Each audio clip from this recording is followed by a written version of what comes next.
G'day Mind Stars, my name's Aaron Williams and welcome to Unpack, the show about life shit. So Unpack is about having raw, honest conversations with people from all walks of life and listening to them talk about their remarkable stories of well-being and resilience. And today I'm absolutely humbled to have a woman that I have so much respect and love for, Angela Grieve. Hi. Thank you so much for joining us today. No, not at all. I'm honoured to be here. I suppose that the place I'd like to start is about well-being and thinking about well-being. What does well-being mean for you, and how do you define it, and what does it mean in a practical sense in your life? So I think in my life, well-being is getting to a place where you know yourself. Yeah. Know what makes you, sort of a better person, mentally, and understanding the little triggers that you have where maybe you're not doing so well. Yeah. So recognising those and being able to come back from that. So some little triggers in you that give you that little early sign or red flag going, just need to... What are some of the things that you've recognised in yourself? What are some of your... I think my things are not sleeping, things like that, and I think we get so caught up in life, that we forget about ourselves a little bit. Definitely. So, you'll have a few nights where you're not sleeping so well, or you're not eating so well, and you think, oh, hang on a minute, and you need to pull yourself back and remember that you need to take maybe a minute for yourself. Very good, and that's what some of us aren't so good at. It's actually not being aware, and by the time we realise, we're so far down the track, we're like, exactly. The earlier we realise or are aware of those things, the easier it is to get yourself back in balance. Exactly, and not feeling guilty for doing that. Completely. That it's, we have to look after ourselves. If we don't look after ourselves, we can't look after anyone else. Yeah, so, that's right. We have to do that. What are some of the things you do to maintain your well-being? My things are the water. I'm, big on spending time at, somewhere near water, the beach, something like that, putting my toes in the in the water, taking a deep breath. And I think also just taking things in, just taking a minute to look around and take it in, take a few deep breaths and send to yourself a little bit. No, awesome. Because you've had quite a journey in your life and some very major, incidents and tragic incidents that you've been so brave talking about, and I don't know, where do you want to start? Do you want to talk about Regan? And sure. Do you want to talk about who he was? And Sure, I'd love to. Regan was my youngest son, and the light of our lives, just beautiful, and the life of the party, and funny and big and tall and blonde and good looking, and he was that person that everyone looked at and thought, oh, he's he's doing really well. He was very academic and a very good rugby league player. He'd made the Australian schoolboys team and captained Queensland at the under 16s and under 18s at the State of Origins, and so everyone sort of looked at Regan and thought he was, had a really bright future ahead of him. He had an injury in 2014 that ruled him out of touring England and France for Australia in the Australian schoolboys team. It was sort of his last year of school. He was to go on the next year, and that's when things were going to ramp up with his rugby league with a, in the professional sense. And he started to struggle mentally with that. How did you know that? He just became very, Regan was very bold. You couldn't be in a room with Regan and not know he was there. Right. That was Regan. And, he was always very out there, very close with his mates, spent a lot of time with his mates, was very protective of them and that type of thing. And that sort of started to diminish, and he started getting a little bit... probably edgy and moody, that type of thing. So on the 3rd of January 2015, Regan made the first attempt at his life. He had been at a mate's place and stayed there the night, and I couldn't get a hold of him the next day. And so I drove past the house, his car was there. I'm thinking, oh, he's just sleeping in. And then the later it got, the more worried I got, and he eventually, came home and you know, we knew something was up. And he was very quiet, very, very quiet, and he had some physical signs that, that something had happened. So he laid on my bed, and I went in and spoke with him, and he told me that he'd attempted to take his life. And in true Regan fashion then said, look, it's okay, Mum, it was a stupid thing, it was nothing, you know, it was just silly, I shouldn't have done it, it'll be okay. Must have blown your mind. Just absolutely. Totally, just in that moment, bombshell. my life was different. It's your little boy. Yeah, he was my baby. And for us, that had come out of the blue, because him being irritable and those little, you know, changes that we saw him in him were not enough to think that, you know, it was that serious. So you had no indication. Absolutely just completely no idea. Another day, just after Christmas, New Year. Yeah. And all of a sudden. Yeah. Yeah. So at that point, our world changed forever, because it became then about saving Regan, you know, getting him help, getting him to a place where he was in a better state mentally. So you then go into survival mode, and what do I do? You know, who do I call? What do we do here? So we sort of spent the next few weeks trying to get him some help. And then on Australia Day 2015, Regan had spent the day with some mates, as they did every Australia Day. By all accounts, had a great day, was laughing with his mates. We've got photos of him, you know, smiling and spending time with his friends. And that evening I got a call. I was in bed. I got a call because he'd sent a message to all his mates saying goodbye. So the call was, we need to look for him. So we then spent probably the next hour trying to find him, and by the time we did, it was too late. So Regan, yeah, had taken his life on Australia Day 2015. And that was when your world came crashing down. Yeah, pretty much. Yeah. Yeah. Regan and I were very close, had a very close relationship. It's my only boy and my youngest. And he was 18 when he passed away. And yeah, my life changed, or everyone's lives changed forever. You know, not only me as his mum, but, you know, our family, his mates, his teammates, and everything you thought you knew was different. What do you mean? As in the things that we worry about, the things that we think are important. You know, material things and all of those things that we think are important in life become not as important at all. It all just falls away. Yeah, and I often say, whatever I went to bed worrying about that night, I have never worried about since, because when I got that call, nothing mattered. How did you deal with that? I think. Well, you don't have a choice. You know, this is something where the choice is taken away from you. You know, you're told this is what you need to do. Now, you know, you need to plan a funeral for your child. You need to make decisions, you know, those types of things. And I think for a little bit, you're just on autopilot with people telling you what you need to do and that type of thing. And I think once that's over and you have a bit of time to sit, you know, and to think, I think that's when it sort of all hits home. And it's the hardest thing I've ever been through and I hope I ever have to go through. Yeah.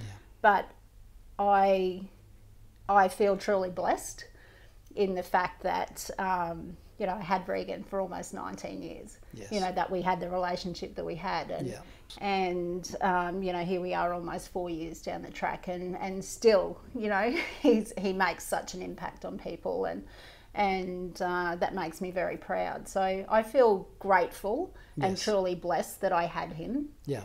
And that I'm able to tell his story and talk to people about this, and that's a beautiful thing, because I think out of any tragedy, to be able to get that positivity and the impact he has made and the impact you've made by keeping that story alive and being brave enough to talk about it, I think has really raised the awareness, because it's something often gets buried. People don't want to talk about it, let's move on. And I think it's important to keep these conversations alive. That's right. Oh, it definitely is. And I think, one of the things I heard most when Regan passed away was, not Regan?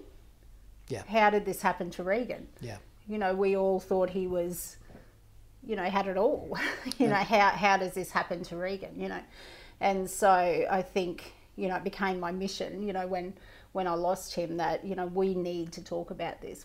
People need to understand that this is happening, and that, it's easy to look at a set of numbers and go, oh, that's sad. But, they're people, who have left a massive hole in communities and families. And every one of those numbers is another family that's been devastated by the loss of somebody. Someone told me a stat I hadn't heard yesterday. I think it was one person attempts suicide every 20 minutes. It's just, when you think about it like that, and it's not just them, it's a ripple effect across the whole, everywhere. Schools, universities, families, communities. And I think there's two things that really I think are important to talk about for people, watching and listening. It's thinking, what can I do to try and do the best I can to think this won't happen to me, if that makes sense. And number two, how you've found that amazing inner strength. And for people who have been through or are going through some incredible crisis in their life, how you manage to get out of bed and keep going. I imagine you must have had so many questions. I think everyone probably had so many questions. Do you ask yourself questions about that whole process? And, would anyone do anything differently? It's a really hard one. With losing Regan, I think I realised very quickly that I couldn't change this. That's right. This has happened, and I can't change it. No. That he's gone, and there's not a thing I can do to bring him back. Yeah. As much as I would give the rest of my life to have a minute with him, yes, I can't. And I can't change this. And so there is no point in sitting back and beating yourself up. I think it's natural to sit and say, oh, if only this had happened, if only we'd done this, if only I'd listened more, if only I'd, that's a natural thing to do. And, we would all do that. That's right. So, I feel very blessed that I have the outlook that I do, because I came to that realisation very quickly.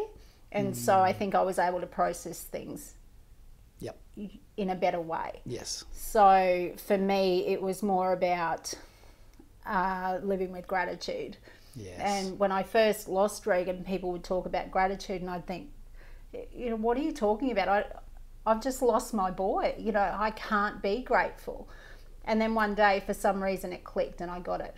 I thought, I get it now. Can you walk me through it for the benefit of people who might still be living in that sorrow or that pain? What would you recommend for other people to help go from that place of pain to that place of gratitude? Sure. I think you need to be kind to yourself. I think you need to understand that it's okay to feel those feelings. It's okay to be sad. You've just had a massive loss in your life. Yeah. Your life will be forever changed because of this. And so it's okay. And I still, to this day, will have times where I don't want to get out of bed, or I sit on the floor and cry, or, those things happen. That's okay. And it's okay for that to happen, but you can't unpack and live there. That's right. You have to move on. You have to keep going, because Regan wouldn't want me there. There's no way that Regan would want me in bed every day and not being able to get up. So to me, it was about remembering Regan. Yes. Remembering what we had, remembering the amazing relationship, the amazing person he was, and being so grateful to having had shared that with him. That's right. Because I would not give back any of this pain to have not had him. And that's a fantastic perspective to look at, a fantastic lens to see this through, I think. There is no value in thinking of changing anything. It has happened. It has happened. And nothing you could have done probably would have change that outcome. And it doesn't matter how much you question yourself or the reasons why this happened, it's not going to change it. Yeah. It is not, because this is what it is. Has it changed you? I think it's made me, in some ways, a better person, because I think I'm more compassionate. I think I appreciate things more. Yeah. And what's important. Yeah. I think I have better relationships because of it. Yeah. Because I understand how important those relationships are. I understand how important conversation is, how important it is to have a connection with somebody. They're the important things. Because when I think of Regan, it's not so much the physical side of him. Yeah. It was the way he made me feel. It was the relationship that we had that I miss every second of every day. But I feel so blessed that I had that. Yeah, and that's what you hold on to, and that's the beautiful part. Oh, definitely. How do people around you, and I think it's really, always a really tricky one, and I've talked to people who have had family members or partners who've had suicided, and the inability of people to actually deal with that themselves. And, you know, I've been told stories of people crossing the road to avoid having to talk to them because they felt that it was, you know, it's too confronting for people. They don't know what to say. So what have you experienced that, and that kind of? I've definitely experienced that. It's a hard thing for other people to comprehend. It's hard for us to comprehend, but we don't have a choice. Yes.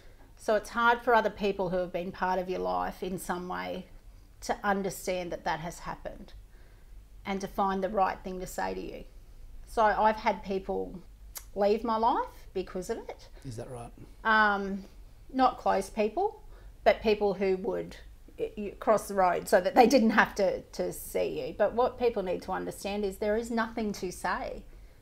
I'm still Angela, and yes, it's changed me, but there's nothing you can say to change it. There is nothing you can say that's going to make it better for me. We can't change it.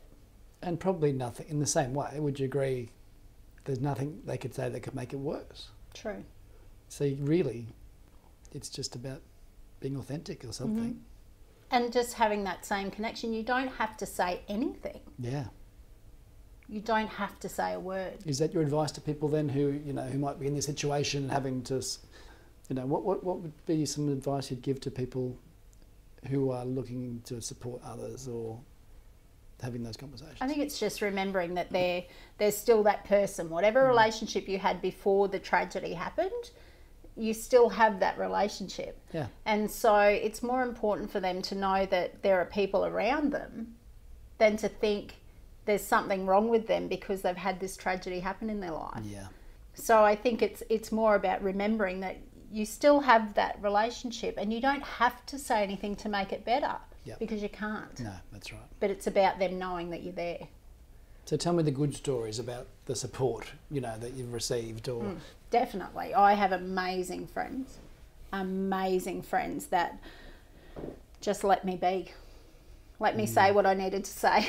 Let me rave if I wanted to rave. Let me cry when I needed to. Pick me up off the floor when I couldn't get up. Yeah. It doesn't become a taboo subject because you've lost somebody. We love talking about our kids. Yep. You know, I love talking about Regan. Yeah. So, you know, talking about him, remembering the funny stuff, remembering the, you know, all those things because that was who they were. That's right. Remembering the funny things that they, you know, the things that connected them to Regan. You know, that was the best thing that we could do. You know, he was such a bold person and such an out there person, and yet he was such a soft soul. So that's what I loved about him was that, you know, that he had that soft side as well, that he wasn't just the big tough footballer. You know, you see the photos of him and he was so big and strong and, you know, people remember him for that, whereas, you know, he had a totally different side to him, you know. I think sometimes that's the hardest, like when you've got softness in a big shell, you know, so it's almost like they've got to live into the stereo, not the stereo, but, you know, it's that people, it's this big mammoth person, but yes, and they with have an sensitive image to a degree. Correct. You know, the expectation is so high because, you know, once you've made it this far, well, then you have to make it this far. And if you don't make a team, then you're here, then, you know, and it's a balancing act all the time. You're trying to always be, you know, this person. And, you know, you're always in the spotlight. You're always, you know, so it's a big pressure and it's a lot of expectation. And a lot of the pressure is what he would put on himself. I used to have a supervisor with my studies who said to me once, there's never so much pressure as a high degree of potential. It's that self-expectation which is the most dangerous and the strongest. Yes. Even if the parents aren't putting pressure on them, and I work, you know, talk to lots of parents who don't. We don't tell them to do it. Mm-hmm. They need to do it. They feel like they need to do 120% for everything. If they don't, if they're not perfect, they start to struggle. Yes. Yeah, that's Regan all over. You know, that was Regan all over. I was always about, you know, mate, you have to love it. You know, if you don't love it, don't do it. You know, I used to say to him at any of the big occasions, any of the big games that he played at, my conversation with him on that day was always, take a deep breath, mate, and take it in. Look at where you are. This is amazing. And if you never get to do this again, look at today. If there are young men or women who are watching, who are in that space where Regan is, and what would you say to them? Or what advice could you give them? I think what do you wish Regan did? Talk to somebody. I just wish that, I just hope that everyone understands and they need to remember how important they are to people. You know, I think a lot of people get to the point where they think it doesn't matter, nobody will miss me, it's just too hard. And there are so many people who would miss you, and there are so many people that would do anything to help you if you're in that space. But if you don't talk to people, they don't know. Yeah.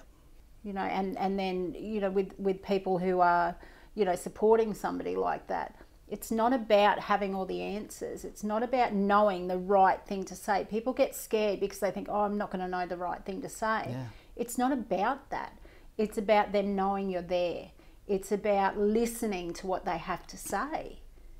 Having connections with people and keeping connections with people is so important, because we need to do this. We need to have conversations, because in that way we can sort it in our own minds and we can understand that, oh, I feel, how many times do you have a coffee with somebody, or, you know, have a phone call with somebody and you get off the phone and you think, oh, I feel so much better now. Yeah. You know, and it's just about getting it out and being able to talk about it and not being judged because you are talking about it. So I think, you know, one of the most important things for people who are trying to support somebody, for parents who have got kids going through a hard time, it's about listening to them. Yeah. You know, because as parents, we don't want to see our kids in pain. No. You know, we want to fix them. So quite often, if our kids are trying to talk to us, we're talking over the top of them because we're trying to fix it. That's right. Because we don't want to hear them in pain. And it's not coming from a bad place. It's because we want the best for our kids. That's right. So, but I think being able to sit and, you know, listen to what they're saying is so important. And that's why I find Regan's story so tragic or fascinating, you know, because he had a loving mother, and so many people feel so alone and isolated while being surrounded by people. Yeah. Regan had more mates than I ever even knew about. You know, his funeral was huge, huge. And every single person that was there would have listened. Everyone would have listened to him. But I think he felt that he had this image. That's right. You know, he couldn't be vulnerable. Couldn't live up to what he'd built in his own head. That's right. Was there a time when you didn't want to be here? In the darkest moments when you thought you might take your own life? I remember one time when very soon after losing Regan, that this particular day I was really struggling. And I remember driving and thinking, if I hit that tree, will I die? But I got home. You know, and I'm so thankful that I got home. But I did think that, you know, with so many passing trees, Yep. what if I hit that tree? And stop the pain. Yeah. But I got home. You did. And you're still here and you're doing this. Yeah. And I wouldn't want to have missed all this time since then. You know, if I'd done that day, look at all the things I would have missed. Oh, that's right. Look at the relationships I wouldn't have. Look at the conversations I wouldn't have had. You know, I've had some amazing things happen in that time. So I'm thankful that I got home that day. And that's why I think you're an inspiration, because you've been through a situation that really no mother should have to experience. And you're spreading so much joy and so much hope. And I think it puts, what I love about your story and Regan's story is it's still about hope, and it's still about perspective, and it's still about we're here, let's make the best of what we have. Yes. And so many people get so caught up in such stupid shit. Don't sweat the small stuff. Let's think about the big stuff, and let's make it make it important stuff. Yeah. Let's remember that the relationships you have in your life are the important things. Correct. We don't live every day at our happiest point. No. You know, we are all going to have bad days. We're all going to have times that aren't great. Yeah. You know, but there will be those good times again. That's beautiful. Yeah. Thank you. Thank you. So much. Well, thank you so much for joining us again with Unpack. Another amazing conversation around wellbeing and resilience. Looking forward to connecting you with again. As I say every time, please sign up, comment, share. Let's really give this conversation a shake and make a difference and really turn this upside down. So thank you so much. Be kind to yourself and the people around you. I look forward to seeing you next time. So love your work. Thanks so much. Thank you.